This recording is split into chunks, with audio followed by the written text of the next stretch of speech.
But now he's going to dictate using his Smithsonian in the hat, the big white hat, which I would love to take a look at that hat, with Emma and Samuel Smith as his scribes. Okay, so he's just going to putter along doing that. And so here we have fall of 1828, and then we have Emma and Samuel helping him, and they're moving along at half a page per day, crawling through Mosiah. Okay, and then Cowdery shows up. Now they're ripping 6 pages a day. Okay. All right. Cowdery shows up in 1st of April. Okay. Meanwhile, Rigdon is busy replacing the lost pages with help from Pratt, Cowdery, and Isaiah. Okay. So we look what's in there, and so here's what I showed you where we were missing the Spalding signal right here, right? And here's the replacement. Okay. And this is blue is Rigdon's signal, and red is Spalding. And so we could say this is Rigdon 1828, 1829. And maybe we have Rigdon before that here. And then we have also, he would add another piece. So if we look at the Book of Ether, there's the account of the Jaredites here, which presumably originated with Spalding. We also have an opportunity to add that at that time as well. And there's some evidence which I won't show that suggests that that's when it happened. Okay, Pratt would assist in creating an abridged narrative of Lehi's family and their travel to America. So where does the Pratt style appear according to our authorship attribution? Right there at the beginning. So that's why I'm speculating that Pratt's role primarily was to help recreate lost Spalding material. That's my speculation. Cowdery would add to the middle of Alma here, to 1st Nephi and 2nd Nephi and 3rd Nephi, and add filler material from Isaiah and material from Ethan Smith. He would also assist with the witnesses. Okay. There's some reports that he had blacksmith training, but I don't know if they are credible. But anyway, there's good reason to think that he might have been the one who helped with the witnesses. After all, who was one of the 3 witnesses? Oliver Cowdery. Okay, so we have 2nd Nephi, Mid-Alma, and 3rd Nephi. Oliver Cowdery's law partner said this about Oliver, and I'm just taking an excerpt here. The plates were never translated and could not be, were never intended to be.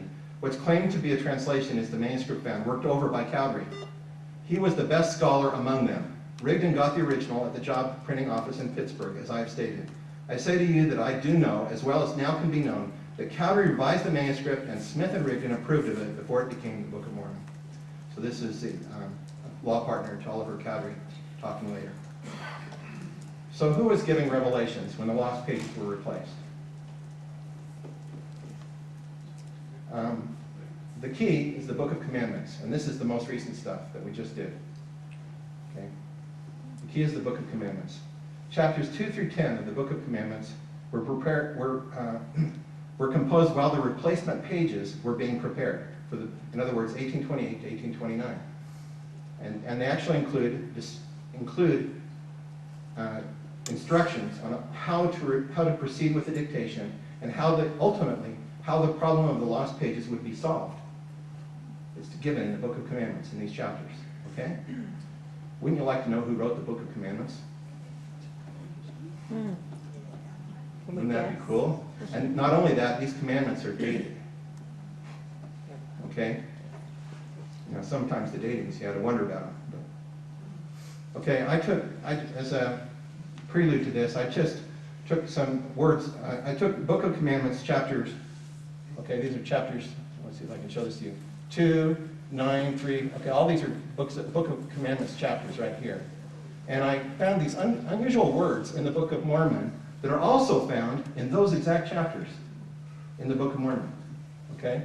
So these are words in the Book of Commandments. Eternal round, set it not. Fiery darts. How often do you hear fiery darts? Except at scout camp, maybe. All right. Yeah. Okay. We've got ites, the ites series. There's a series of ites, Josephites, Mulekites. I mean, it just goes on and on. And it's a very unusual series. Okay. Cunning plan. There's this one. Oh, I love this one. Yeah. true points of my doctrine. True points of my doctrine. How often do you hear that? And yet it shows up in the Book of Mormon, in a specific place in the Book of Mormon, and in the Book of Commandments, which is dated. Okay? And you notice that it's missing these areas of, where there's a lot of Spalding signal here, right? In the Alma and Mosaic. A lot of Spalding signal there. Not there. It's in the Lost Pages section. Up here, where we're seeing a lot of that stuff. There's some out here too, at the end. It's as if they were trying to revise the beginning and the end together. Right? That's what it looks like at the same time. So we recently performed a frequent word usage test on the Book of Commandments.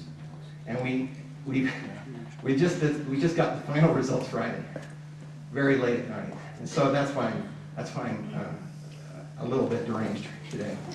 Okay, so we tested Spalding, Rigdon, Cowdery, Smith, Longfellow, and Barlow. Again, now notice the difference though. I put Smith in there. In other words, actually we tested it with and without a teeny bit of Smith text in Smith's own handwriting that jockers thought may be Smith. So Matt has actually published something on this now, on his own, independent of me, where he's found that he basically looked at all the writings attributed to Joseph Smith. About 80% can be attributed to other people. Yeah. 20% might be Smith. 20% might be Smith. So we tested it with and without that 20% that might be Smith for comparison to the Book of Commandments. Can you guess our results? Probably not very high. Very good. How many favor Rigdon? How many favor Cowdery? Not Smith. Both. How many favor both? Both. All right. All right. You're on pins and needles. Okay. Here we go. We took those, there's 65 chapters in the Book of Commandments. Now remember, this is used as the basis of the Doctrine and Covenants. Of course, it's modified as needed later on for the Doctrine and Covenants, right? In 1835. So Revelation's published in 1833 as part of the book, or attempted to be published in 1833 as part of the Book of Commandments. Right? The press was destroyed, and they gathered up what was there, and that's how we have the Book of Commandments. And then that was used to make the Doctrine and Covenants in 1835. Right? So, and then in 1835, they just decided to change some of the revelations. Okay? All right, so anyway, here's the number of chapters attributed to each author. Rigdon, we've got over 40. Yeah.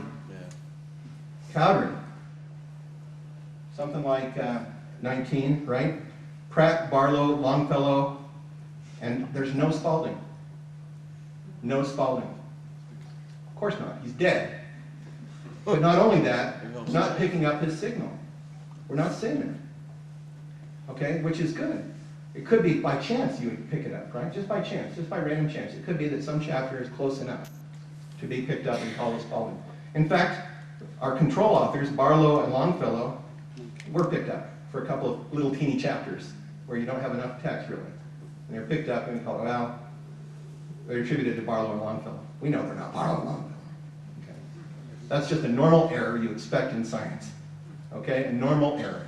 Okay, but no Spalding attributions. Not much from Pratt. Okay, so this looks like our Book of Mormon attribution, very similar, except we're missing Spalding. Okay, now, here's when we include Joseph Smith. The little teeny bit of text that we think might be Joseph Smith. It looks like could be about the same level as Cowdery. We still see the same strong signal from Rigdon. Okay? A little about the same as Cowdery. Okay? Again, no Spalding attributions.